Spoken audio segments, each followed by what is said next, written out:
Welcome to my channel. In this video, I will share with you how to delete your health app data on iPhone. So step one, open the health app. Then click on your profile photo from here. And below privacy, you will see devices. Click on it. Then click on your device or your iPhone name.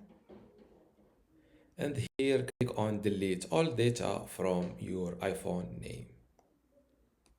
As you see, permanently delete health data from your iPhone name. Click on delete.